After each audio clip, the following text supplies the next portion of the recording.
BRS మాజీ MLA Shankarnayak పై fire అయ్యారు Congress MLA Murali Naik. ఇక శంకరనాయక్ ఎమ్మెల్యేగా ఉన్నప్పుడు కబ్జా చేసిన భూములను స్వాధీనం చేసుకుంటామన్నారు. మహబూబాబాద్ మెడికల్ కళాశాల పక్కన ప్రభుత్వ భూమిని శంకరనాయక్ కబ్జా చేశారని ఆరోపించారు. ఇక కబ్జా చేసిన సెంటు భూమిని కూడా వదిలిపెట్టేది లేదన్నారు. మహబూబాబాద్ శివార్ అనంతారం పరిధిలోని శంకరనాయక్ కబ్జా చేసిన సేవాలాల స్థలం ప్రతి గిరిజన బిడ్డ హక్కేనన్నారు.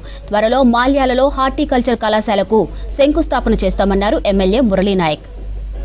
వారికి వాస్తవానికి 287 సర్వే నెంబర్ పెట్టుకొని అక్కడ ఉన్నటువంటి 551 సర్వే నెంబర్ ఏదైతే ఉందో మొత్తం జరుపుకొని 34 ఎకరాలు ఆయన పేరు మీద, బిడ్డ పేరు మీద, అదేవిధంగా బినామీల పేరు మీద దాదాపు 34 ఎకరాల 6 గుంటలు ఆయన సొంతంగా చేసుకున్నాడు.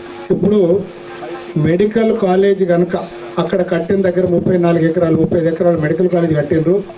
ఇప్పుడు ఉద్యానవనంలో మనం ఇక్కడ హార్టికల్చర్లో ఏదైతే ఉందో మెడికల్ హార్టికల్చర్ కాలేజ్ ఇక్కడ కనుక కట్టకపోతే దొంగచాటుగా ఎక్కించుకున్నటువంటి బినామీ పేర్లు ఏదైతే ఉందో 550 ఎకరాలు ఎక్కడ కడతారు అని చెప్పేసి కుర్రు ముర్రు అనుకుంటూ తప్పగా తీర్పు నాకే వస్తుంది, తీర్పు నాకు వస్తుంది, ఆ భూమి నాదే, నా సొంతం అని అంటాడు ఆయన. ఎంత బాధాకర విషయం అంటే అది అనంతరామ శివార్లో ఉన్నటువంటి మన గవర్నమెంట్ భూమి. అది ఆ డీటెయిల్స్ అని తెప్పించినాం. అప్పుడు ఉన్నటువంటి సర్పంచ్ని ఏం చేసిండు, సర్పంచ్ తోటి మాట్లాడి ఆయన బెదిరించి డోర్ నెంబర్ తీసుకొని ఆయన మొత్తం రిజిస్ట్రేషన్ చేసుకున్నాడు.